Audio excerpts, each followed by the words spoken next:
Ilang linggo na ang nakalipas matapos manalasa ang sunod-sunod na bagyo na pinalakas ng habagat, lubog pa rin sa baha ang barangay Bulusan sa Kalumpit, Bulacan. Dito makikita ang rehabilitation of the river protection structure, isa sa daan-daang flood control projects ng pamahalaan sa lalawigan. Itinayo ito para makatulong sa paglutas ng matinding pagbaha sa lugar na taon-taon ang problema ng mga residente. Pero ang proyekto, tila walang epekto. Napakarayong problema ng ginawa ho na dike na yan. Una-una, tinan nyo, reject. Saka yun ho, tignan nyo yung gilid. Nakapatong na ho yung simento na yan. Hindi ho talaga nakabaon sa ilalim. Ganyan ang problema rito sa amin. Kasi ho, putol eh. Kung yan ho sana tagpos. Medyo maibisan yung kuha namin dito, yung tubig. Maapaw din naman yung tubig sa may flood control na ginawa na yun. Kung yun po talagang mataas ang pagkakagawa po niya, siguro po hindi naman po kami ganun babahain na kataas.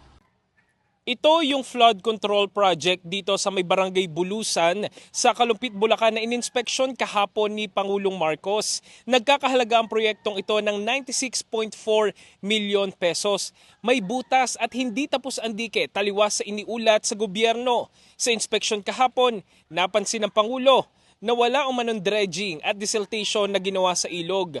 Manipis din umano at substandard ang ginamit na semento sa istruktura. Ayon sa barangay, taong 2022 nang itayo ang proyekto pero hindi ito natapos. Ang nangyayari po kasi yung mga project na to, iba-ibang kontraktor. Kaya putol-putol po yung sitwasyon na yan. Kahapon, personal na ininspeksyon ni Pangulong Marcos ang proyekto na umano'y palpak at hindi nakapagbigay ng tunay na proteksyon sa mga residente ng Kalumpit, Bulacan.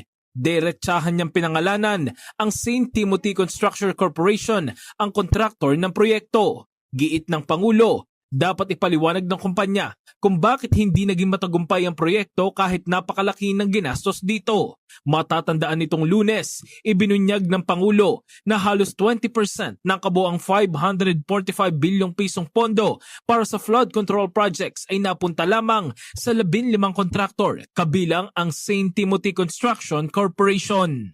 Samantala kung sa Bulacan ang usapin ay tungkol sa dike, dito naman nga sa Manila ang isa sa mga inaasahan ng mga residente ay matapos na rin. Itong mismong kinatatayuan natin na Pasig River Footbridge. Ang footbridge na ito ay naglalayong pagkonektahin ang Quinta Market at Loton Terminal na pinaghihiwalay sa ngayon ng Pasig River. Tinataya namang nasa 350 feet o 107 linear meters ang haba nito. Sakali man na mabuksan to matapos, malaki yung may tutulong na to. Opo. Marami na kasi maganda dito eh. Dinadaanan na itong tao. Siyempre mabili na kami dito. Sir, kamusta yung bentahin niyo? Mahina talaga yan kasi Nasa 5. sarado eh. Sarado. Mga tao rito, ikot ng ikot. Ito parang digid na eh. Kaugnay nga ng proyektong ito noong nakaraang linggo ay naglabas nga ng pahayag si Senator Erwin Tulfo kung saan sinabi niya nais niyang paimbestigahan ng pagsasagawa nito dahil sa di umano'y overpricing. Kwento ng senador ayon sa mga dokumentong kanilang nakuha mula sa DPWH, ang Pasig River Esplanade Footbridge ay pinondohan ng mahigit 284 million pesos noong taong 2019. Pero giit ng senador masyadong malaki ang halaga na ito dahil lumalabas nga na mas mahal pa ang pagsasagawa ng footbridge na ito kumpara sa dalawang 4-lane vehicular bridge sa Binondo. Anya sa Binondo Intramuros Bridge at maging sa Estrella Pantaleon Bridge, ang kada metro ay nagkakahalaga lang ng 1.3 million pesos, habang doble presyo o 2.6 million pesos naman sa nasabing footbridge.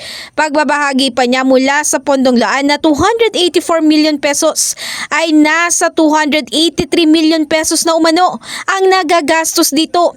Samantala kung may ilang tindera ang nais nang matapos ito agad upang makatulong sa kanilang hanap buhay ay may iilan naman din ang nangangamba sa panahon na matapos na ito at buksan sa publiko. Marami po magagaano yan, mga ngamba po. Kasi sila po pagpupwesto kung sakasakali magagawa yan.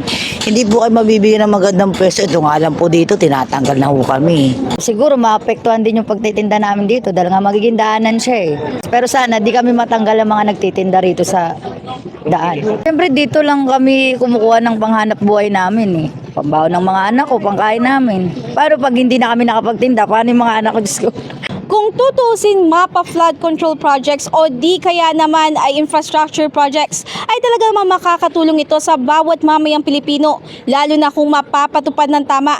At tama naman din ng Pangulo at maging ang mga mambabatas na karapatan ng bawat taong bayan na makapagsalita o di kaya mapanagutin ang mga taong nasa likod ng manumalyang proyekto, lalo na kung pinag-interesan ang kaban ng bayan. Mula rito sa Kalumpit, Bulacan, Mula rito sa Manila City, in the heart of changing lives, ako si Brigada Ann Cortez. Brigada Jigo Custodio ng 105.1 Brigada News of Manila, the Music and News Authority.